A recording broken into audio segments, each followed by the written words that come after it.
G'day everybody, my name is Elliot Waters and you're listening to the Dysregulated Podcast. As always, thank you for tuning in. Okay, a bit of context. So it's 7:30 p.m. at night in the evening on a Thursday. I'm deep into a week of my 5 a.m. starts at work. And although most of the week so far has gone okay, last night I was lucky to get 3 hours sleep. And let me tell you, I'm feeling it right now. But there's a reason why I'm doing this episode, and really it comes down to guilt, but I'll say more about that in a minute. So this is the problem. You know, these 5 a.m.s, 5 a.m., getting up at 10 to 4, you know how I romanticize this sort of stuff. Well, anyway, every wrinkle on my face, every bag under my eye is like a badge of honor, It's like, yeah, that's right, Elliot, you're a hard worker. Get in there, mate. That's that workaholic component within that is driving that sort of way of thinking and associated behaviors. But, those shifts are pretty hard. These weeks are pretty hard on the old mind. For sure, not just physically just being tired and lethargic and all that sort of, and just fatigue, like mental fatigue as well, big time. But it gets really difficult when in the middle of the week somewhere there's a bad night. And that seems to be happening at the moment quite a bit. There's a bad night in there somewhere and it's disrupting the rest of the week. And that's what happened last night, getting 3 hours sleep. And it's definitely disrupted today, that's for sure. So today I'm at work, I got through work all right. Thank you to Vyvanse and dexamphetamine, using it as my prescription says. But, I don't have it for energy, but at the same time, amphetamine's pretty good for energy. It's one hell of a stimulant. So that definitely has helped me get through the working day with lots of pre-workout and, a little bit of nicotine here and there. Not that I'm doing that much anymore, but a little bit. And I've been able to get through work, 9 hours of work, whatever. But the issue is when I got home, I've just had nothing. When you get home from work and you sort of just veg out and all that sort of stuff. Well, that happens to me too, obviously. But especially after a night like last night where I didn't get much sleep, is vegging out, I basically become comatose. And that's what happened today. Went in my room, jumped on my bed, got on my phone, and I kept thinking to myself, because this workaholic, it just keeps going at me. Elliot, you need a new job, you need more money, you need to do this, you need to do that. And the only way we're going to get those things in life that we want is to work harder. Because as hard as we've worked so far, obviously we haven't worked hard enough because I don't have the things that I want. That's the general gist of it. So I'm at home, right? I get home after work. A lot of people would say, big day at work, starting at 5 a.m., you've done your work for the day. But that's not me. This workaholic component will not let me rest. And it's becoming a huge problem because I'm not really under control of it. But we know in therapy, and if you listen to my therapy reflection series, you'll know that I talk about the workaholic a bit in therapy at the moment, and will continue to do so because it is still dictating terms a little bit too much. But today's an example of when it's really hard. And that's because I do not have the energy to be sending off resumes, redoing cover letters for different jobs, all this sort of stuff, doing my uni work, doing some stuff for Everymind, which I should be doing some review on some articles and stuff, which I haven't done because I'm just so dead after, I guess, my already full day's worth of work. But the thing is, there's a lot of things that I feel like I should be doing, and if I'm not doing them, I get very guilty about it. But the problem is when you've had 3 hours sleep and you've already done your 9 hours work, it's very hard to then jump on the computer and concentrate on writing a cover letter and applying for jobs and doing like journal reviews and even doing podcast episodes. The only reason really I'm doing this episode right now is because I don't want to feel guilty when I wake up tomorrow morning at 10 to 4 in the morning and think, geez, I haven't done an episode for another day because I was too tired. That's crazy. So to try and finish that point, because at the moment I'm very scattered, I'm feeling pretty fried. There's a lot of thoughts going through my head at the best of times, but when I've got energy and stuff, I'm able to filter that out. One thing I notice when I'm fatigued like this, the filter's not really there and everything's just coming at once, and I cannot figure out which way to look and which way to go. So this episode's going to be very disjointed, I can tell already. It probably already is without me even realising it. So I do want to say this actually, just a little side note. If you're listening to the podcast for the first time right now, don't judge the whole show on this episode. You can judge the show on this episode in the sense that no podcast goes deeper, is not more honest, fair income, real as this podcast. No more fair income than this one right here. And if there is one that goes deeper, that gives you more raw insight into what it's like living with mental illness, by all means, send me a link on Instagram at elliot.t.waters and I'll check it out and I will do my best to outdo them. Anyway, so I'm doing this episode because of guilt, basically, because the workaholic's saying, mate, you lazy prick, you didn't do the resumes like you were meant to. You're letting yourself down. You're always going to lead this mediocre life, or at least that's what it feels like, and that's what the workaholic keeps reminding me or telling me is my reality, along with a few of my other subparts as well. But so that's why I'm doing this episode, because I'll tell you right now, I don't think I've mentioned it yet, but I'm sorry if I'm repeating myself. But again, I'm really tired, and I'm also really tired because I've just had all my medications just then. So I really want a good night's sleep tonight to try and undo the damage of last night and missing out on hours of sleep. So as I said, it's 7:30 in the evening. I've just had dinner and I've now had my medications as well. So for those keeping up at home, that's 10 clomipramine, that's 200 milligrams of Seroquel, quetiapine, which is the important one for this moment, for this episode, plus my magnesium and my fish oil and whatever else other, supplements I take as well. There's a few. But the thing is, this episode's hard, partly because I'm tired, but also because I've had my meds. And one I mentioned there was Seroquel or quetiapine. So that's what gets me to sleep. That's the sedative that I use for sleep, the antipsychotic medication. Lots of people on Seroquel for sleep. The literature's a bit iffy on what it actually does to sleep architecture, but that is definitely not a subject I can broach today, right now, that's for sure. But what I can say, I do want to illustrate, though, how you can get dependent on these psychoactive medications. Now, I could pick out any of my medications and say I'm dependent on them, because I am. If I go 3 days without any of them, I'm in trouble. But Seroquel, it's quite important for this episode because, as I said, Seroquel is a sedative. So it has antihistamine properties to it, the antipsychotic. That's what makes you tired. That's why also Seroquel makes you eat. But again, I don't have the energy to talk about the biochemistry of quetiapine, but that will be coming, I promise, because I love it. But what I'm saying is, so you have a bad night sleep, right?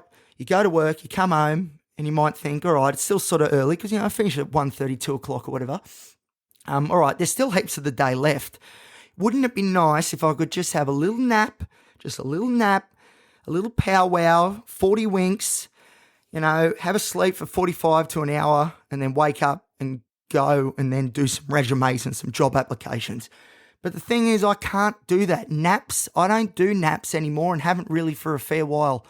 Very, very rarely, very seldom do I get to nap. It's just not part of my ability, my skill set anymore. And the reason for that is the antipsychotic Seroquel, the sedative that I use for sleep, quetiapine. So the reason for that is, so this is the thing. For me to sleep now, or nap or anything, pretty much I need Seroquel or else I ain't getting to sleep. It's as simple as that. Even tonight, being as dead tired as I am, I would not be confident that I would get to sleep anywhere near before midnight, 1 a.m. without having at least some Seroquel. Even though I'm so totally fatigued, it doesn't matter. The dependency, it's not an addiction, the dependency on Seroquel to be able to go to sleep is huge. And a lot of people, I reckon, to be listening going, yes, Elliot, I know what you're talking about, We all, a lot of people who are on antipsychotics for sleep, olanzapine's another common one that I used to be on as well, that I found work just as good, actually, even though they are pharmacologically a little bit different. Anyway, again, not for this episode. But a lot of people will be going, here, I understand, without the sedative medication, Phenergan's another common one as well, another antihistamine. Histamine's the big thing that it's, pulling the levers here, or that is the lever that's being pulled by the medication that's allowing us to sleep. The problem is I can't fall asleep without having Seroquel.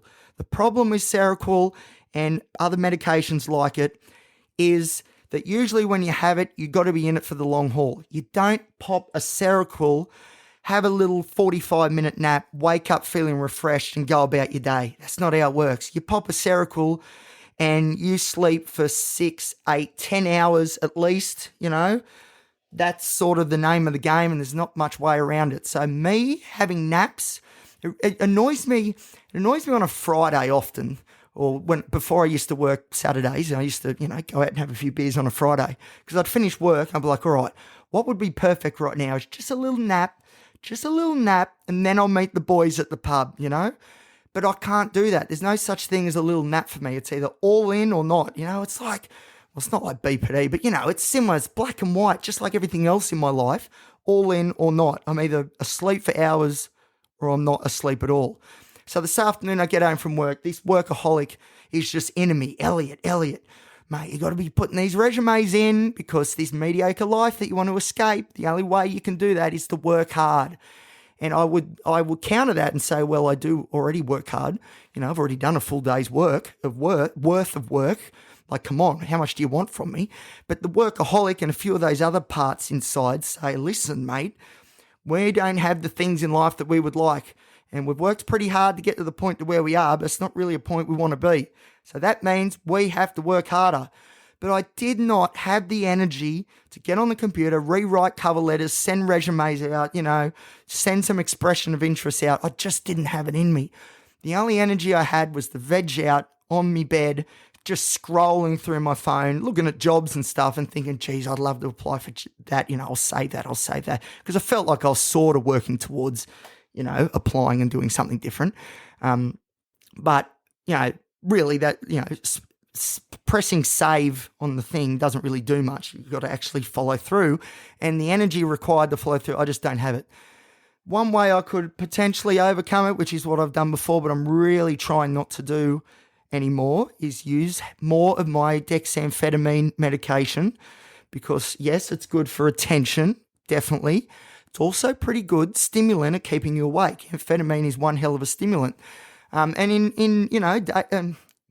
in times gone past, yes, I would go above my prescription just so I could push out a few more efforts, whatever that would be, whether it's a potty episode or working on my thesis a couple of years ago, putting resumes out. But I'm really trying not to do that because it's just burning the candle at both ends, and that brings with it all these other troubles. But I did not have the energy to send these resumes out or do anything that I constituted as work, even though I'd done my full day. So I'm sitting there scrolling and I'm guilty. I'm feeling guilty and I'm hearing inside my head, mate, you're weak. You gotta harden up a bit if you want to get the things you want in life. Come on. Like the only reason, all right, so the Seroquel I've had tonight is starting to hit. So my memory's getting a bit doughy because I'm starting to get a bit doughy. Have I done my rant yet about how this is the most fair income podcast on the internet? I don't know. Maybe I did. Seriously, this is first-hand, experience, insight into what it's like to have these medications for bed. This is it. This is what I do every night. It's just a lot earlier tonight than usual. But this is what happens, Pop the medication, give it 20, 30 minutes, starts to wear in, and then I'll be in bed and eventually I'll be out like a light. Not before I've done plenty of rumination on things and, thought of all the things I don't have in life that I wish I had and all this sort of stuff, all that negativity, that all happens and does its thing. And it always gets in there before I fall asleep. I can't fall asleep before the ruminations kick in for the evening. Even tonight's the same. But tonight being different because it is so early, because I am so tired and I've got to get this week back on track, because if I don't, the next 3 days are going to be really, really difficult. And it is hard in the work I do, which is why I sort of am looking at new work, because when I'm sleep deprived, my ability to socialize with people and my interpersonal skills, or at least the comfortability that I've got doing it, definitely diminishes quite a bit. So sleep's really important just for me to get out there, talk to the general public, which I have to do for my job. So sleep is so important. And that's why tonight because I hate going to bed early, but tonight I've just thought, well, this evening, it's barely tonight, the sun's still up. But, I've thought to myself, all right, we've got to sacrifice a bit of me time before bed. We just need to get some sleep or else the rest of the week is going to be hell. And it tends to compound and get worse and worse and worse unless I can have that circuit breaker, which is a really good night's sleep. So yes, so the Seroquel medication, sedative medication's great. It works, but you can become very dependent on it. I'm not addicted to it. So I don't get home from work and think, oh man, I'm going to pop a few Seroquel. This is going to be awesome. I've been hanging out for this all day. That's not true. But what I am very much so is dependent on it. I know if I don't have that Seroquel 9 times out of 10, and that is probably every now and then I can nap without Seroquel, every now and then, but man, I've got to be in a pretty bad way for that to happen. Very, very tired, very fatigued. But 9 times out of 10, if I don't have some quetiapine or an antipsychotic, whatever it could be, Phenergan, antihistamine, whatever it is, but for me, it's Seroquel. That's what I'm prescribed. That's all I have. If I don't have that, generally speaking, I ain't sleeping, and that's bad. Or if I really just need a 2-hour nap, I'll just have a bit of Seroquel and I'll wake up and I'll be right. Bum, it doesn't work like that. Guaranteed Seroquel hangover, groggy, feeling like a zombie. Those of you who are on the similar medications, you'll know exactly what I'm talking about. If you wake up too early in the middle of that Seroquel haze, that Seroquel hangover is brutal. And that's not too good for your interpersonal skills either when you're dribbling like a baby and can barely speak, which is exactly what's starting to happen to me now because I can feel the Seroquel. It's grabbing, and it's pulling at my consciousness. It's starting to drag me under, which is a good thing because I do need this sleep, but I've got to get this potty episode out first because, did I say this at the start? I'm probably rehashing things. Again, please give me a break. I'm very tired. But this is right at the coalface, this sort of stuff. This is real. This is what I go through having mental illnesses and all the things I have to do to try and make it all okay, So me doing this episode is purely and simply because I feel guilty that I haven't done one in a few days. And if I don't do this episode now, I'm going to wake up tomorrow at 10 to 4 in the morning, very, very guilty, and that workaholic will already be going. Before I wake up, it'll be going. Churning around. Ellie, you're not working hard enough. You're going to stay in this position forever, blah, blah, blah. All that negativity. So I have to get this potty episode out. But I think it's good though. Although I'm well aware that this won't be the best content I've ever produced. Don't judge this episode on the whole show. But again, who gives you this sort of insight? I don't know. The Dysregulated Podcast, that's what. But I like the idea of this episode, even though I'm probably not going to like the sound of it. If I don't listen to them anyway. Far too embarrassing. But if I was to listen, I'd probably go, oh, yeah, clunky, it didn't make sense there, repeated himself there. I could do all that. But at the same time, it's now 10 to 8. The Seroquel's really starting to grab me now. Clomipramine, by the way, is a bit of an antihistamine, but anyway, I'm not going through the biochemistry of the medications right now because I cannot do it. But this is, I'd like to think this is a good showing of, this is mental illness it's in a very real form in the sense that it's happening right this second as we're speaking. I need to do this episode or else I will be hating myself tomorrow morning. I really need to sleep because I didn't have any sleep last night because I was ruminating too much. So I've had to have Seroquel, the medication, so I can sleep because of these mental illnesses, which don't allow me to sleep very well. I've had to have it at 7:30 in the evening. I'm sacrificing some playtime for me before I go out for work the next morning. But at the same, which really irks me, by the way. I'm really irritated by that, but I have to do it because I need the sleep because I know if I don't have the sleep, I've got to make this sacrifice because if I don't have the sleep, then tomorrow will be even worse than today. I'll be vegging out at work, not just when I get home. The workaholic will still be going full steam ahead. He never gets tired. He just keeps on going. And, then all of a sudden the ruminations will kick in worse and I'll start comparing myself to people. Then all of a sudden I'll be thinking self-esteem related stuff and putting myself down, and comparisons will come out from the woodwork every which way, of course, which I'll lose all of them because that's the only comparisons I do, the ones where I lose. And then all of a sudden, my anxiety will also be peaking because lack of sleep equals lots of anxiety, but also the fact that I'm not able to do the things I feel like I need to be doing in order to ensure a better future for myself that is anxiety provoking, because it's like, damn, here's the challenge, here's the goal of what we're trying to aim at, which, let's say, a new job. Oh, I don't have the ability or the tools or the functioning to be able to do the things I know I need to be doing. That's anxiety provoking, because if I don't do the things that I know that I should be doing, then that means I will continue to tread water, and I will still be doing podcast episodes like this at mummy and daddy's house with no money, and, not in a job where I'm engaged, and just floating aimlessly, it feels, through life. Now, as I say that, I'm not putting any of that on. I just realised I really got into it then, didn't I? That was pretty good. Bit of verbal diarrhea for you. But, I'm not bunging this on at all. This is the thought process. This is what happens, and it's not good. And it can all start with one bad night's sleep. And like I said, there's this cascade of outcomes, negative outcomes, or at least perceived negative outcomes, which, to be honest with me, perception is everything anyway, so whatever. If the perception's there, it feels real to me, it is real to me. So this is just a little bit of, I guess, pulling the curtain back a little bit, seeing Elliot when he's a little bit fried and not going his best. This is what happens. So hopefully this episode has painted a bit of a picture of how mental illness impacts, this sort of stuff, as well as, like the physical stuff of just being tired and fatigued, but then also this negative spiral that comes into it when, lack of sleep, these thoughts start to get away from me a bit. They snowball, they gain speed, I lose control.